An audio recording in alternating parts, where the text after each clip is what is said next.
Hi, gorgeous soul. Welcome to your March astrology. This is one of the most extraordinary months there is of this year. It is earth-shatteringly, life-changingly, soul evolutionary, incredible. You know, we were heading towards the new age of Aquarius, and now we are in the now age of Aquarius. It's happening right here. As Saturn, thankfully, Saturn, who has been in Capricorn, dragging us through all these responsibilities and actually dumping a load of patriarchal changes in our society on our head, is leaving. And Aquarius is going into Saturn. And this is fabulous. We love it. Saturn loves it. It's a change. Life is going to get a lot easier, fingers crossed, as long as we've done the work before. There is this shift where we're all seeing the world differently. On top of that, March also has so many other intense planetary goings on. It is so full on. We have the Jupiter and Pluto conjunction. Can you imagine? Jupiter, the planet of good fortune, joining forces with Pluto, the lord of transformation. Not only are we going to have our own personal revolution that's going to lead to freedom, there is going to be, I predict, a massive happening in the world that is going to change everything. So I've decided that I'm going to do this not on camera because I really want to focus and I want you to chill out to Kathy's fabulous waves, and I'm going to talk you through this supremely profound and soul-changing month. Here we go.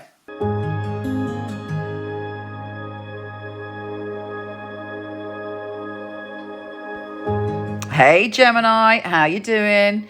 This month is intense. I'm not going to lie, it's full on intense. At the beginning of the month, you may be umming and ahhing about what it is. What is love? What does love mean to you? And how can you explore freedom, which is something supremely important to you, versus obsession or addiction?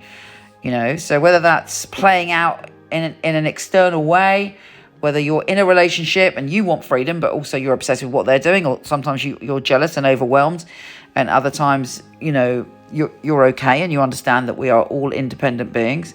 Whether you feel that someone's restricting you in a relationship, or perhaps you're obsessed with someone that you know, what is it in your life that is about responsibility and love and freedom and commitment? These are issues that may be coming up for you at the beginning of the month. Let's all remember that Mercury is retrograde. There may be some cancellation of travel plans, but if we look at what's going on in the world, that's not really surprising. But Mercury retrograde in your position of travel. I know my Gemini's already had to travel. We've just cancelled our honeymoon actually because of the coronavirus. So it is going down. So you've got to think about your travel plans. If you are traveling, then make sure that you get there on time. Make sure you check everything so that it's safe for you to do it. Now, Venus is going into a very soppy and romantic place for you. You're very in tune. You want to really dive into the eyes of a lover. You want to immerse your soul with them. And you're feeling much more emotional and much more spiritually connected to your loved ones at this time. With the Sun and Neptune joining forces, that stretches out to your work. But if you're doing something creative, it's amazing because you're really tuning in. But you're aware of things on a deeper level when it comes to your career. With Venus and Uranus conjunct, there should be some unexpected things happening around love. And maybe some really deep and emotional and romantic things, fingers crossed. The full super moon is all about your home and family. You will be having a revelation about your home and family, what they mean to you, what you want to do, where you want to go when it comes to your home and family.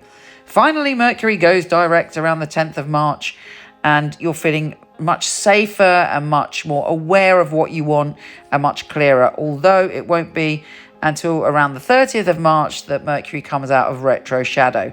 So remember that. If you can hold off till the 30th before you make any radical decisions or commitments, that would be good.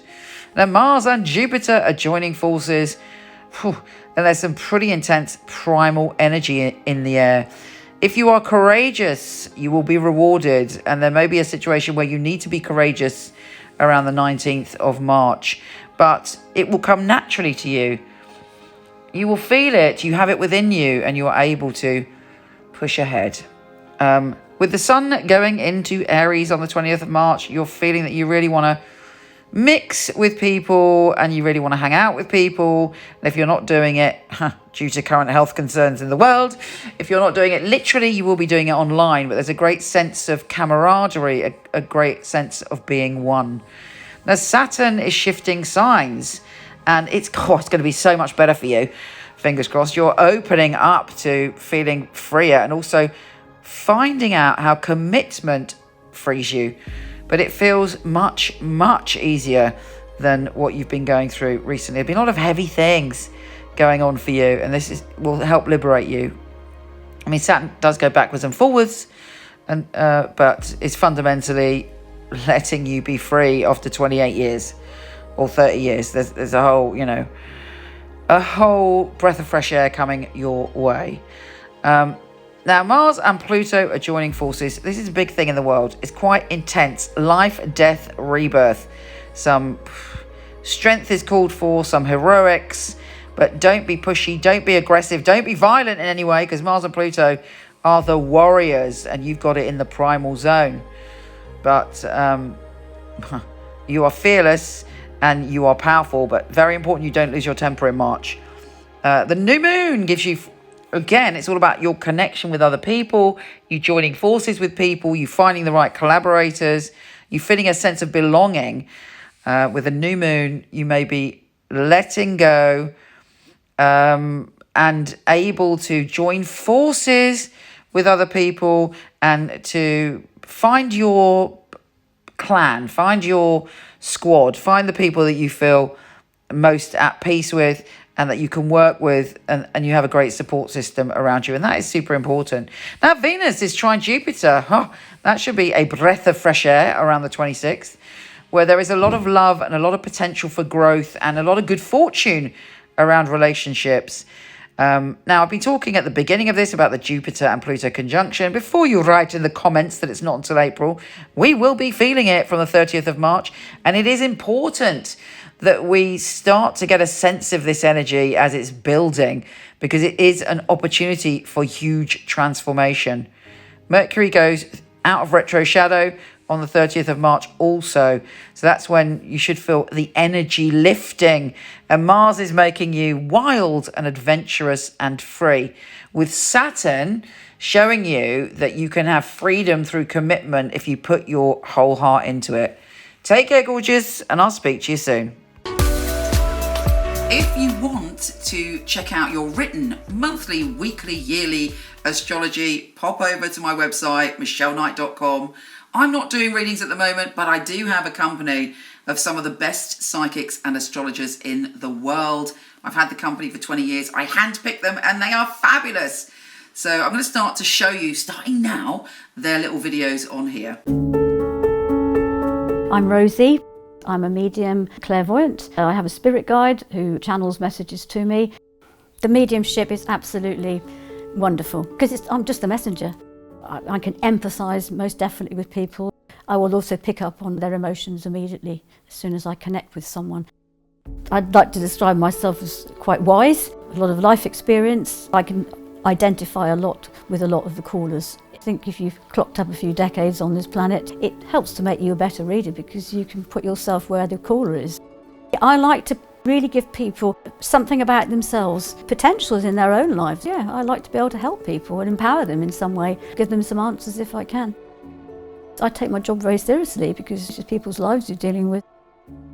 When somebody says to me, "Thank you, Rosie, I feel so much better talking to you," and I will often feel quite tearful myself, and I think, job done.